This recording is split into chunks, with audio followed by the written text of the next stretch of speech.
Well, hello, good evening, and welcome to episode 111 of Humanity versus Insanity. And I think it's quite interesting that I should be doing episode 111 so close to the 11th of the 11th.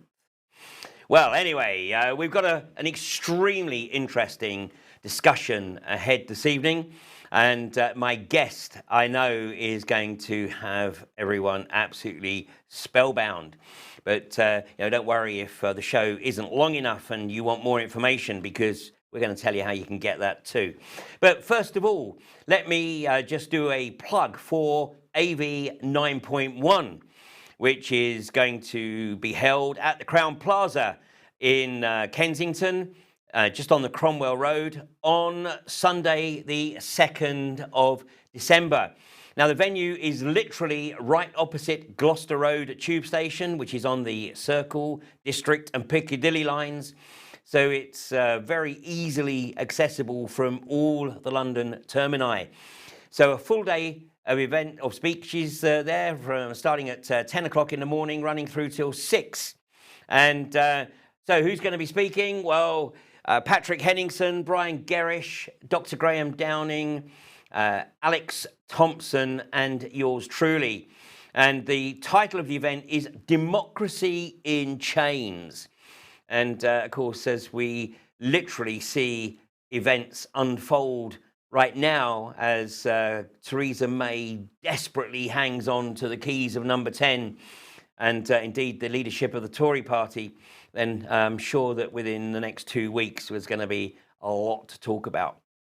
And as is always the case with AV events, it's not just going to be about talking about the issues, it's going to be looking at what we can do to participate in bringing about the changes that we, and that certainly means I think everybody watching this tonight, we know we need to bring about.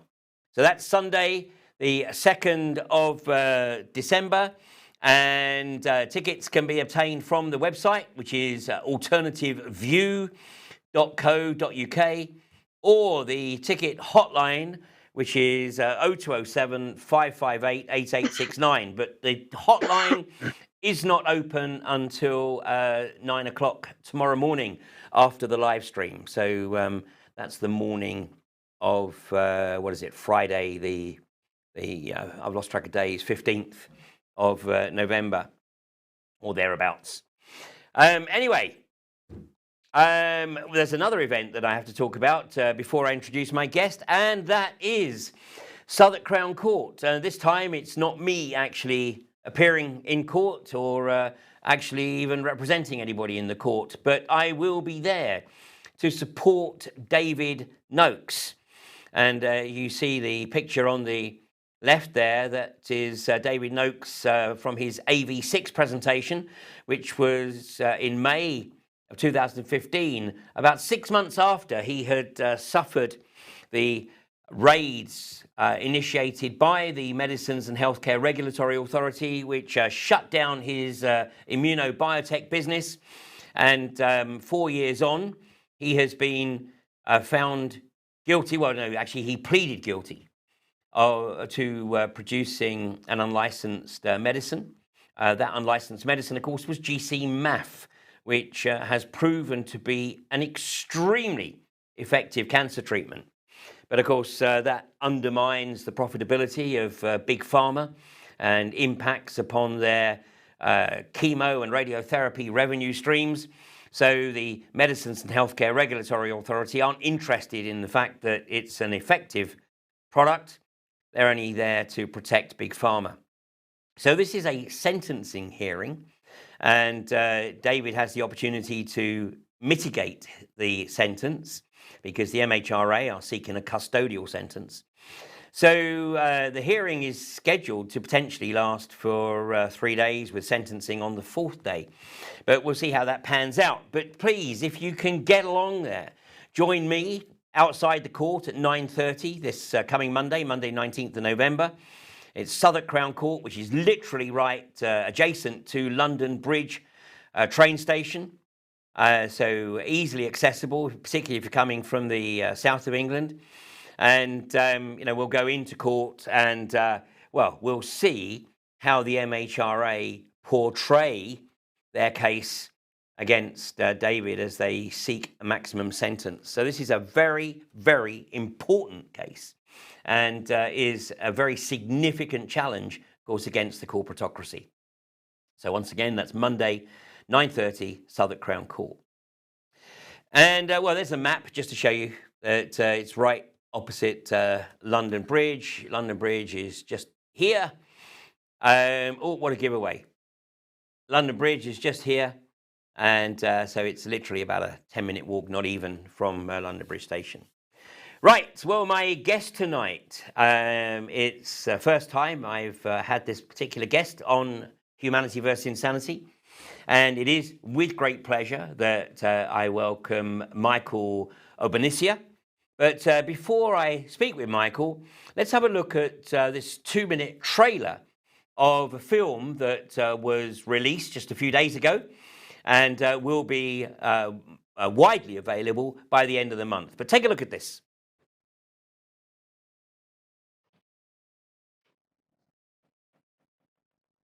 Oh, we have a problem, apparently. Technical issue. We'll see what we can do before the end of the show. But this is the title of the film, The Great British Mortgage Swindle.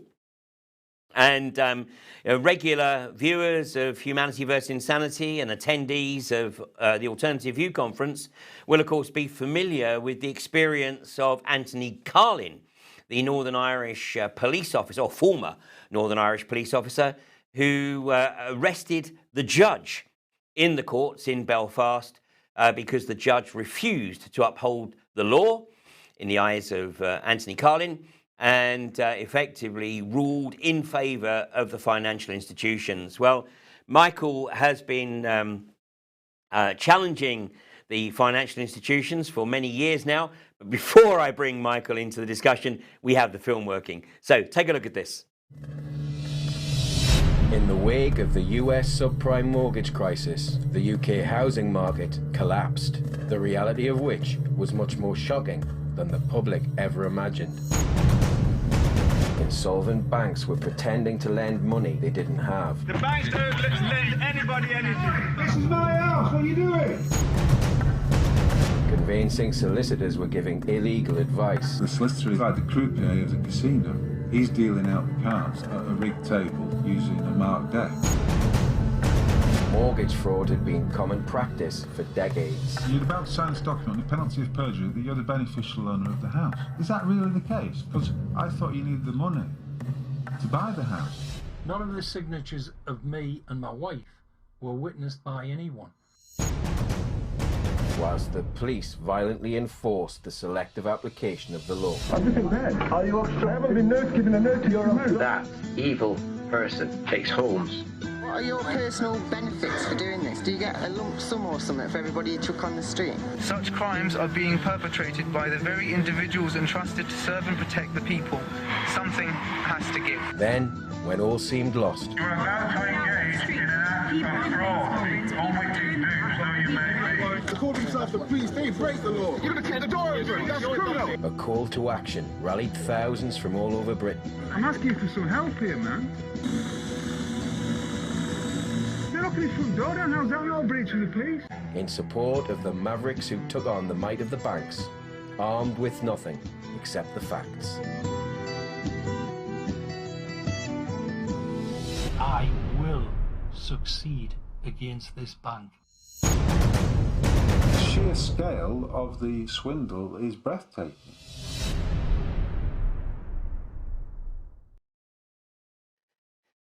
So it's my great pleasure that I welcome Michael Obanisia to episode 111 of Humanity versus Insanity. So Michael, an absolute pleasure to have you on the program tonight. Thank you for inviting me on, Ian. It's a pleasure to be here.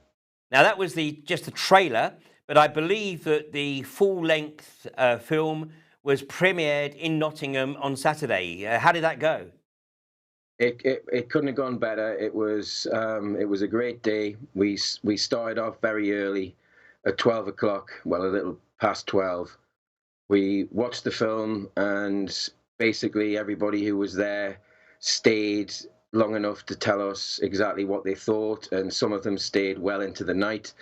And the general reaction was everything that we hoped it would be, in that the end of the film doesn't, it's not the end of the issue for those who see it, it's the beginning.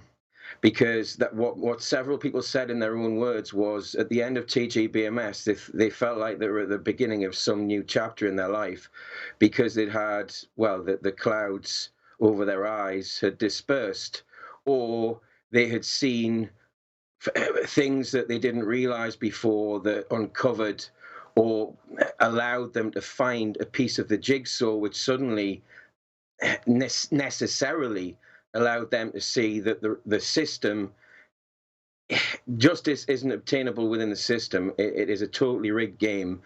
And the courts, and this is corroborated by every single person I have ever met who stood on the front line in this civil war against the banksters, the system is set up to protect them from the consequences of their crimes.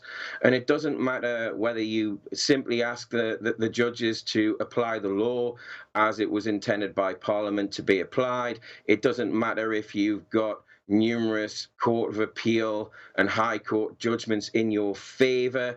If your argument threatens an establishment interest, you will be dismissed as totally without merit virtually every time. Well, and of course, I mean, we've actually covered on previous episodes of Humanity versus Insanity the financial fraud. And, basically, obviously, as we are all well aware that since 1913, the banks have effectively taken control of the issuance of currency. And, they are absolutely desperate, of course, to hang on to that. And yet more and more people are beginning to realize the magnitude of this fraud. And of course, the mortgage element of this is very much something that affects a very significant number of people. And I know that, I mean, you cover it in the trailer there, but obviously since 2008 in particular, when we know that the banks were illegally closing down mortgages, and I mean, if they had an opportunity to recover the asset, then they were doing that rather than seeking any means of providing the house owner to keep their property. So, and I know that your workload has increased exponentially since that time. How many people have, in your estimation, have been affected by this fraud over the last, literally just over the last decade? Well, the easiest way to put that, Ian, is that if we work back 3 decades, according to Ministry of Justice figures, over the last 3 decades, there have been 3 million people unlawfully evicted, and that includes not just the mortgagors who were evicted, it includes their families at an average of 4 per household. That's 3 million people. That's 1 million people over the last decade alone. And under the established principles of international law regarding genocide, that is genocide, when there is a determined policy by a government to remove people via criminal means from their homes and to leave them on the street for dead with virtually no hope of rebuilding their lives. Is that not genocide? Well, and one of the reasons that a significant percentage of the population needs to take an interest in this is because, I believe it's a statistic, and we touched on this in a previous conversation, that a very, very significant percentage of the population is just 3 salary checks away from being made homeless. Yes. The truth of it is that everybody is 90 days away from potentially being dragged by the feet out of their beds, down the stairs, thrown into the street along with their family, dispossessed of all their possessions, and left for dead.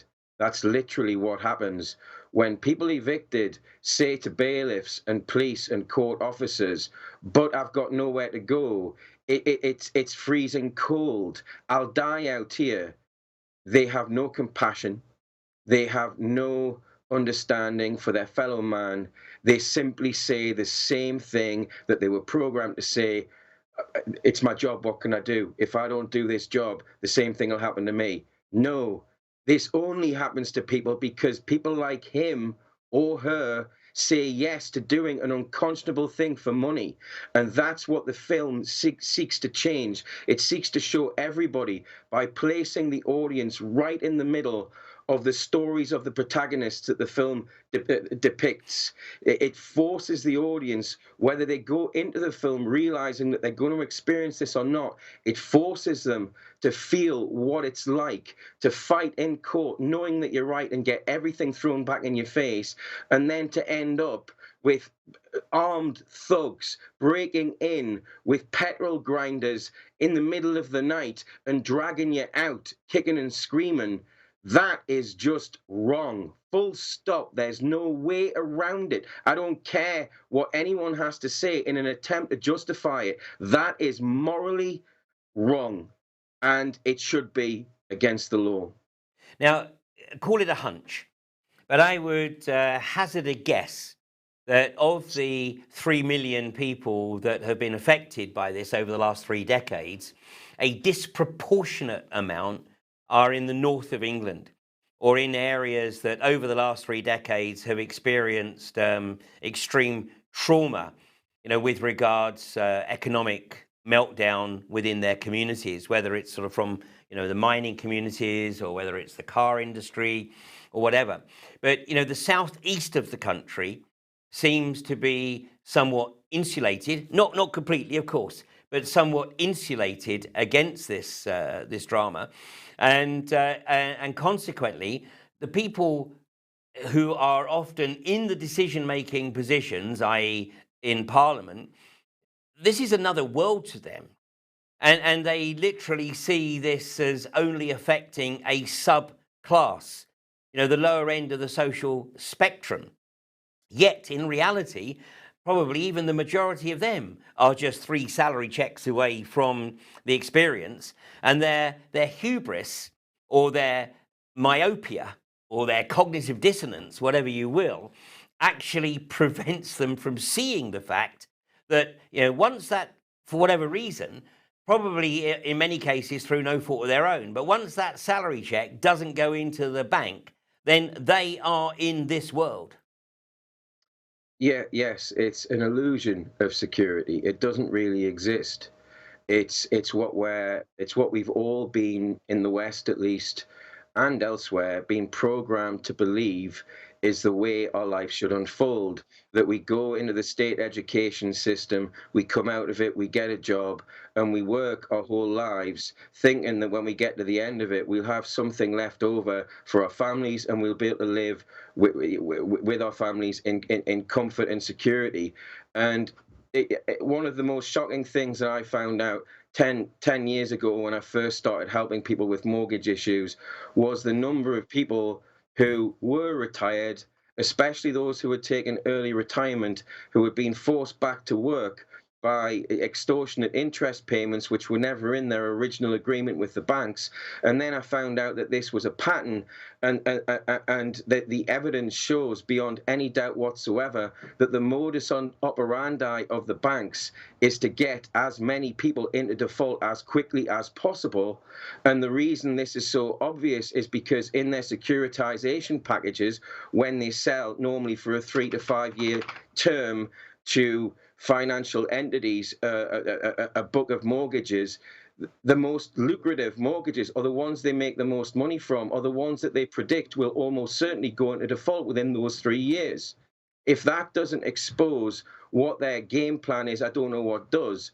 But just to come back to your point, because it's a very important point about why Middle England needs to take notice of the Great British Mortgage Swindle. Because the truth of the matter is that all of the reasons they think the financial crash of 2008 happened are a charade. The real reason it happened is because they needed a cover for the monumental and institutional frauds that so many people were complaining about all over the country, and it was hushed up at board level by every bank, but most notably the Lloyd's board, including Bank of Scotland, which of course is the bank involved in our dispute.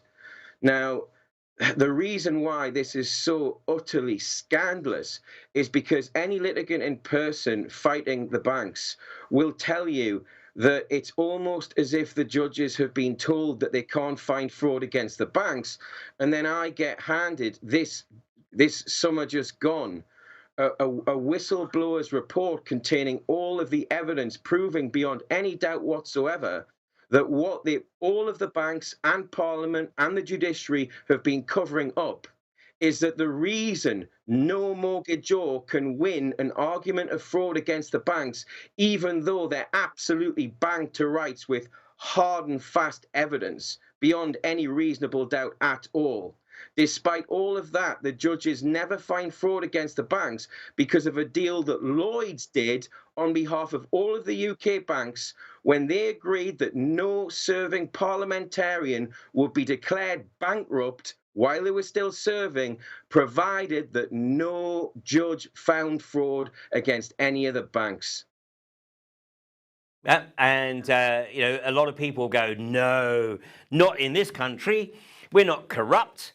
I mean, I think more and more people are beginning to realise that the UK is actually more of a banana republic than many developing nations. And the tragedy, of course, is that where bribery and corruption is, if you like, the way in which business is done, it's done openly. Here, of course, everybody bleats morality, and yet actually their behaviour is the complete opposite. It is. I'm in complete agreement. And in addition to that, pretty much backing up the point entirely, last summer, I was fortunate enough to be invited to a meeting with Thames Valley Police Commissioner Anthony Stansfeld, who is also featured in the film. And what came to light very clearly is that for the very first time in the history of this struggle, because it is the struggle of the people via the banks, whether people realize it yet or not. That's exactly what it is. And Anthony Stansfeld realizes this, and in his own words, which are words which echo the things that myself and other people on the front line have been saying for years, he is saying these two things. First of all, the judiciary is so corrupt it needs completely replacing. And secondly, the banking system is so inherently fraudulent that we need a complete overhaul. And the only logical step, as far as I can see, which is in a significant way featured in the film, is to change the scam that they've been playing on us once and for all so it can't be played again. It's a very simple way that we can do it, but you need to understand exactly what the scam is. And if I can, I will just start to explain that or unravel it now in simple terms that almost anybody can understand without any knowledge of the law. Do you want me to do that? Yeah, go for it. Okay. So here's the first thing. To everybody who's watching this, who's got a mortgage, had a mortgage, or thinking about a mortgage, or knows someone who is any of the above, listen very carefully. When anybody goes to a mortgage broker and then engages a conveyancing solicitor to facilitate their mortgage and to register it at the land registry, which absolutely has to happen every time, when they go to this conveyancing solicitor with the mortgage deed and ask their advice as to how they should proceed, everybody, for at least the last 3 decades, but probably a lot more, has been illegally advised by their conveyancing solicitor to sign a mortgage deed before they had the loan of monies from the bank they required to buy the property they just illegally granted a mortgage over. Now, on that ground alone, we can reasonably predict that virtually all, if not all, of Britain's Currently, 11.2 registered mortgages at the land registry are illegal and void, but that's not the best bit, because if it's just illegal and void, it's just as difficult to prove, because the system is set up so these things just never happen for the people. It's set up to prevent these things from happening, so we have to be more clever than the people who devised the system, because we must remember from the beginning, justice is never obtained. The people can't obtain it. Therefore, we're engaged in a long-term game of chess, and we wait and bide our time until the time is right. And in the estimation of myself and everybody concerned with TJBMS and everybody who's seen it, now is the time. Because in the event Britain's 11.2 million void and illegal mortgagors, which basically means the vast majority of the middle class, if not all of them, and people on the outside as well, if those people simply made a very easy application to the land registry, which is made on an AP1 application to cancel that mortgage on that very ground that they signed the mortgage deed not knowing it was illegal, because you can't sign a mortgage deed before you own the property concerned. But better than that, there's a Supreme Court judgment. The judgment is called Scott v. Southern Pacific Mortgages. And it started off in the High Court in Newcastle. It was issued by a one H.H.J. Behrens, who appeared in our case just a few months later. And he basically ruled that nobody has any legal or equitable rights to grant prior to ownership of the property concerned. So when this went up to the Supreme Court, that it was followed by the petitions fought on behalf of the entire conveyancing industry and the entire banking industry, and of course the entire mortgage industry, who were all up in arms saying, you can't ratify this judgment. Where would it end? And Lady Hale, the president of the Supreme Court, said, I realize it flies in the face of common practice. However, it is the case that nobody has the right to grant a legal or equitable interest over any property before they own it. So this is binding upon all mortgage-related proceedings, and that includes any application you make to the land registry to cancel your fraudulent mortgage. That's the first part. The second part is that everybody who gets a mortgage cancelled is entitled to be indemnified by the Chief Land Registrar for all the losses they incurred as a result of that fraudulent mortgage being registered, which in simple terms means all of the fraudulent mortgage payments. Now, in the event that you are a former property owner who has been unlawfully evicted, and you can prove that you have the same grounds, you don't need to apply to have the mortgage cancelled retrospectively on an AP1 application. All you need to do is to write to the Chief Land Registrar or your local land registrar and state very clearly the reasons why you are entitled to indemnity for the return of all your losses on the basis that you granted an interest over a property on the advice of your conveyancing solicitor that you did not have the right to grant as per Southern Pacific Mortgages. The third point is that not all mortgagors, but a large percentage of them, were asked to sign the mortgage deed when they weren't in the presence of a witness, and the witness was later added fraudulently at a subsequent time.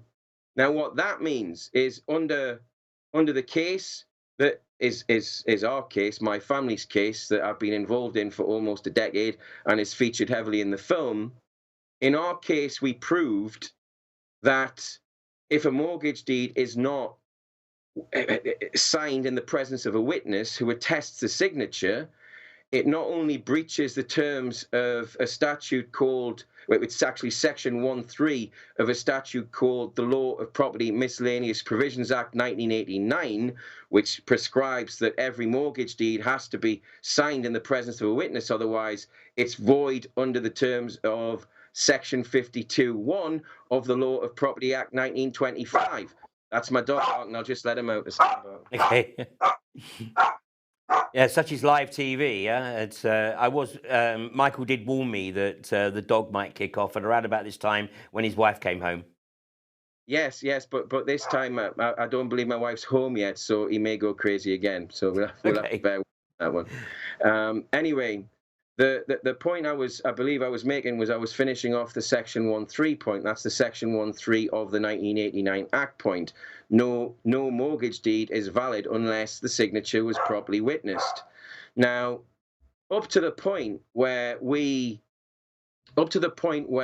went into the High Court in 2014 with the same arguments we'd been putting since 2010, which had all been dismissed.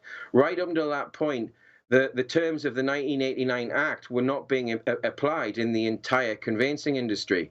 And the judges were agreeing with the barristers, the very well-paid barristers who normally went to Oxford or Cambridge University, and some of them had connections already with the Rothschilds who'd sponsored them through their education and into the law. And what we saw was it was quite clear that the number of people we need to understand isn't that much. But 10 years ago, you were talking less than 50 had any idea Yeah. in this country about how bad it was. And then 10 years later, maybe you've got 5 million who are asking the right questions. But I think you've got a lot more than that who are ready to hear the truth because they've had enough. This country's gone to the dogs. And the reason it's gone to the dogs is not for any other reason except we are completely at the behest of the banksters, as everybody else is in every other country. And they do this by keeping us in this fake, fraudulent, perpetual debt, where nobody can ever get comfortable unless we are part of an elite that requires that we give up our moral code and become as unscrupulous and narcissistic as they are, which, It's of a course, I wasn't. Yeah, it's a very, very powerful tool. I mean, debt slavery. The pen is mightier than the sword. The pen, the signature. Put it on this document and literally sign your liberty, your true liberty away, because you are effectively in debt slavery. Yes, you are. So, Michael, And we got about 10 minutes or so of the program remaining. And as I did say to you earlier, I knew that one appearance on Humanity versus Insanity wouldn't be enough. And, I have no doubt that you will come back and give us some update. But let's have a run through of some of the pictures, the screenshots that you sent me through. I noticed that obviously I recognise some of the video footage in the trailer as being from Nottingham, and of course that was the seminal case of Tom Crawford, and I guess that was one of the reasons why the film was premiered in Nottingham. But as I put the pictures up on the screen here, just talk us through what's occurring here. Okay, the first one is that's Michael O'Dara, with whom I made the film from the very beginning when I drove to Nottingham to meet him, because he had become, in the previous March, the very first man to stand up in a British court, one of Her Majesty's courts, and argue that the banks weren't lending any money and that they weren't engaging in following the law, especially over contracts, which they never signed. So you had no written agreement from the bank. Now, he put that out publicly, and I was already talking about that subject online on various forums. There were virtually 35 or 40 people reading at the time. And basically, I developed a remedy which suddenly exploded because it obliterated credit cards in 3 letters, and it's been widely used since then by many people. But there was a thread on a couple of forums that went viral, and there were hundreds of thousands of people who were engaged in this process. And Michael was one of the people who came forward because of this and told me what he was doing. So I went to meet him. And from the very first occasion, we both agreed that what was happening here needed to be recorded. We didn't know how long it was going to take, but that picture there is on November the 11th, 2011. It was the second time Michael and his housemate Remy were evicted in a year from the second property. Only this one, they were prepared to put up probably the most remarkable resistance to that date that had ever transpired. They were organized in every way and recorded it from every angle, had all the law printed out to give to the police and the bailiffs and all of the facts. And of course, as you can imagine, it was totally and utterly ignored, and a violent eviction ensued. Okay, Well, that's so Michael from his bedroom window. Yeah, that was 2011. Yeah, yeah. That's outside the door at the house, which we call the White House on Staple Street, Mapley. And that particular police officer, the one in the fluorescent jacket, can you see so easily the coldness in her eyes? It wasn't just cold outside. She had just said to Michael, who was behind the other side of the door, banging on it with a broomstick, saying, "This is my house, get away, I don't consent to you coming in." And she basically shouted out through the window, "If you don't like it, why don't you step away then?" As if, well, no, quite clearly, she had absolutely no compassion for his situation, given that they were attempting to violently evict him, breaking the front door in, drilling the locks out, and about to get the riot squad in to evict him unlawfully. And the attitude that you get from them, this is very typical. Not from all of them, as you'll see in the film. There are some nice people who realise that they're involved in something heinous, but you have to confront them with it. Otherwise, they'll just pretend it's not going on. Yeah. Well, in fact, the first 3 episodes of Humanity versus Insanity, way back in 2014, I shared with Brian Gerrish, and we focused those 3 episodes on the reframing of police behaviour and how the police have effectively been mind manipulated to be cold and to have all compassion and empathy removed. And in fact, I could tell you that, even on the anti-fracking campaign, there have been some police officers who have been moved to tears, and at least one that I'm aware of that has been on sick leave ever since their first day on the front line of the anti-fracking protest. So, like you say, there are some that still seem to be able to retain the capacity to be at least human in some way, but the vast majority, they switch off when they go into the locker room. Now, this is a screenshot from the film. I remember seeing this in the trailer, and the disinterest of the police officer here is really quite remarkable. Yes, it is, and I won't give away what Michael says at that particular moment, because it's truly a wonderful moment of gallows humour. But suffice to say that particular copper was, what you're seeing there is his attempt to completely pretend that he's not taking part in this criminal event. And in the end, it got to him, and we show it in the film when he thought no one was watching him. We saw that it did really get to him, the shame of it all, and he had a moment to himself where it registered. Now, this is very unusual, because normally they just think in tram lines at the scene and then maybe feel bad about it later on.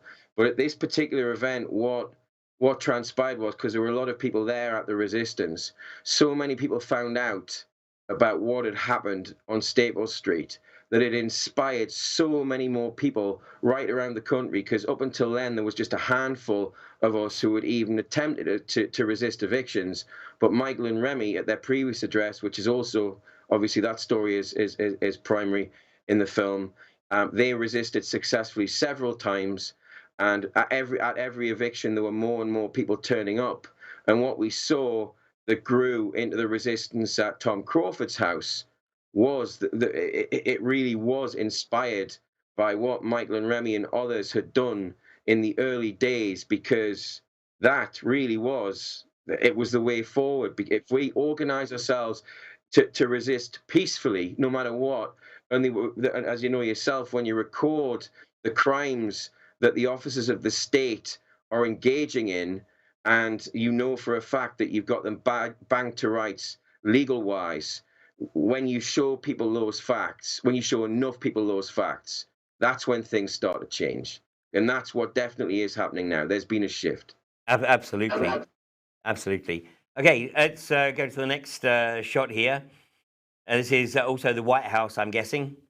It is, yes. The man on the right is Remy Michaels' flatmate. They were both heroic in the way they resisted, and Remy was basically remonstrating with this copper here, basically saying, "What you doing, man? What you doing? You're acting like a mercenary." And he was shamed. He was utterly shamed. But it was, you could see that his mask came off, and then he looked at the camera and thought, "Oh no, I'm going to be recorded. My kids are going to see me like this, taking part in this," because I'm sure he's a good father. He wouldn't have reacted like that. You know, he's thinking, well, what if this was happening to people I know, my family, my kids? It's just not right. But sometimes it's not right no matter who it happens to. But sometimes you have to frame it through that perspective in order to get through to people when the issues they don't want to face. Absolutely. And yes, so that was more of the same at the same address. Okay, now I'm going to jump to this. Is this the Tom Crawford case? It is. That's the very first resistance in July 2014, July 21st or 23rd, 2014. And it came 2 days after we won the historic summary judgment over the Section 1.3 point in the High Court with Judge Berens.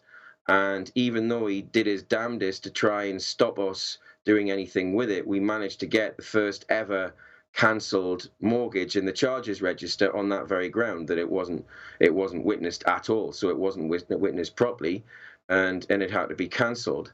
Now, what that proved, because it was so remarkable, because when I announced the result on the 21st, it had 2,500 shares in 24 hours, and by the time I was so busy fielding so many communications and dealing with so many legal issues at the same time, and I saw that Tom had put out the appeal on YouTube to get as many people there to resist another unlawful violent eviction by the same bailiffs featured in the film in Nottingham.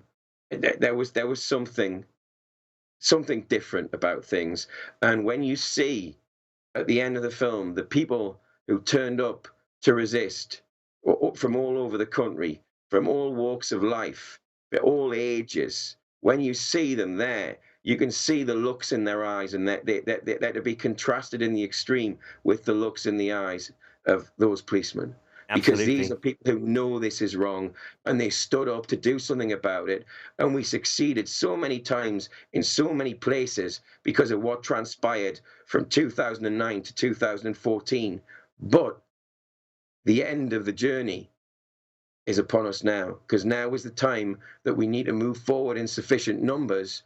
And this is what the film is laying out, the means by which we can do that, to bring about the greatest economic boom in history in this country, and at the same time, the only transfer of wealth from the banksters back to the people.